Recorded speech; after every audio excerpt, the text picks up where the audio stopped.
ഇന്നത്തെ വർക്ക് വെച്ചാൽ intra V20 AC വണ്ടിയിലെ വർക്ക്.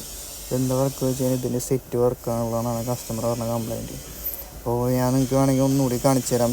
നമ്മളിപ്പോൾ ചാവി ഓണാക്കി ഇഗ്നീഷൻ വർക്ക് ആയിട്ടുണ്ട്. അതിനുശേഷം നമ്മളിത് പ്രസ് ചെയ്ത് നോക്കുമ്പോൾ ഇത് വർക്കാണുള്ളതാണ്.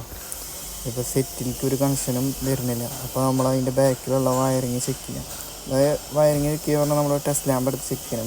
മെയിൻ ആദ്യം വർക്ക് ചെയ്യണം. മെയിൻ വർക്കിംഗ് ആണ് കേട്ടോ. ലൈറ്റ് കത്തേണ്ടതാണ്. ലൈറ്റ് കത്തേണ്ടതെന്ന് വെച്ചാൽ മെയിൻ വർക്കിംഗ് ആണെന്ന് അർത്ഥം കേട്ടോ. ലൈറ്റ് കത്തിയ മെയിൻ വർക്കിംഗ് ആണ്. പിന്നെ അത് കഴിഞ്ഞ വെച്ചാൽ ഇപ്പുറത്തെ സൈഡ് ഒരു ഫ്യൂസ് വരുന്നുണ്ട്. ഈ ഫ്യൂസ് വഴിയാണ് പിന്നീട് മെയിൻ റിട്ടേൺ പോണത്. മെയിൻ നേരെ ഈ ഫ്യൂസിൽ വരും. ഫ്യൂസ് എന്നാണ് പിന്നീട് റിട്ടേൺ പോണത്. അപ്പോൾ ഫ്യൂസ് നോക്കുമ്പോൾ ഫ്യൂസ് വർക്കിംഗ് ആണ്. പിന്നെ റിട്ടേൺ പോകേണ്ടതെന്ന് വെച്ച് കഴിഞ്ഞാൽ റിട്ടേൺ പറഞ്ഞാൽ ഈ സ്പീക്കർ അങ്ങനെയുള്ള കാര്യങ്ങൾക്ക് പോകണതാണ്.